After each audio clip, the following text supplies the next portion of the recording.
वसई विरार परिसरात काल संध्याकाळपासून पावसाने विश्रांती घेतली असून रात्री अधूनमधून हलक्या स्वरूपाच्या सरी पडल्या.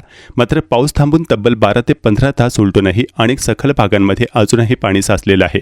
नालासोपारा पूर्वेतील तुळींज, आचोळी स्टेशन परिसर, सेंट्रल पार्क परिसर या ठिकाणी मोठ्या प्रमाणात पाणी साचलंय.